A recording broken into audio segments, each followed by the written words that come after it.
Bonjour à tous.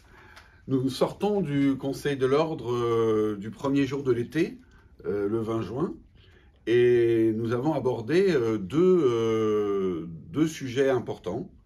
Le premier sujet concernait le legal privilege et le deuxième sujet concernait la méthodologie pour pouvoir analyser les contrats de collaboration dans les grandes et petites structures. Ces deux sujets ont donné lieu à des informations d'abord dans un premier temps, et puis ensuite à des réflexions de l'ensemble des membres du Conseil de l'Ordre, notamment en ce qui concerne le legal privilege, où un débat s'est instauré avec les différents présidents des syndicats que sont l'ACE, l'UJA et le SAF, chacun ayant pu apporter son analyse en ce qui concerne ce problème qui concerne essentiellement la confidentialité des consultations juridiques des juristes en entreprise. Comme vous le savez certainement, il y a eu récemment un amendement apporté par le sénateur Marseille pour proposer l'insertion dans la loi de 71 du legal privilege à la française. De quoi parlons-nous ? Nous parlons de la confidentialité donnée aux avis des juristes en entreprise.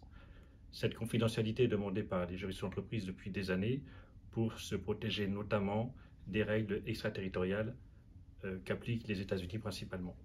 L'idée est de pouvoir protéger les communications entre les juristes et leur direction. Cela fait débat au sein de la profession, donc naturellement cela fait débat au sein du Conseil de l'Ordre. Nous avons donc reçu le président de l'ACE, Emmanuel Raskin, qui est venu nous présenter la position de l'ACE sur le sujet, sa vision de la problématique posée par le legal privilege et la position de l'ACE. De la même façon, nous avons entendu les représentants de la FNUGA, qui étaient membres du Conseil de l'Ordre, et du SAF. Il ressort de nos discussions que tous les syndicats qui se sont exprimés ont une seule idée en tête, c'est protéger le secret professionnel. Le vrai sujet est celui-ci pour les avocats. Est-ce que le legal privilege tel que proposé par cet amendement et tel qu'il va discuter au sein de l'Assemblée nationale est de nature à remettre en cause le secret professionnel de l'avocat? Certains ont une position assez forte et disent qu'en tout état de cause, il ne faut pas accepter aller dans la voie du legal privilege parce que, par nature, cela porterait atteinte au secret professionnel. D'autres estiment que si c'est une volonté exprimée par les juristes d'entreprise, qui a le support de la part du gouvernement, des parlementaires, et que cela répond à un véritable besoin, pourquoi pas avec effectivement cette assurance que, en aucune façon, le legal privilege portera atteinte au secret professionnel. Un autre risque exprimé par les syndicats est la création ou non d'une profession réglementée qui viendrait concurrencer la profession d'avocat. Là-dessus, les avis sont plutôt divergents. Certains estiment que oui, il y a un risque d'aller vers une profession réglementée, d'autres se disent que non, et quand bien même une profession réglementée se constituerait à côté, dès lors qu'elle ne créerait pas un nouveau métier d'avocat, ce ne serait pas en soi une véritable problématique. Donc voici débat riche qui n'est pas terminé parce qu'on ne sait même pas, on parle d'un texte mais on ne le connaît pas encore, donc c'est toujours la difficulté de l'exercice. Comment on anticipe, mais comment répondre à des questions de société et quelles réponses y apporter sans que la profession ne soit confronté à une difficulté dans son propre exercice. Voilà. Le sujet de méthodologie en est à son début.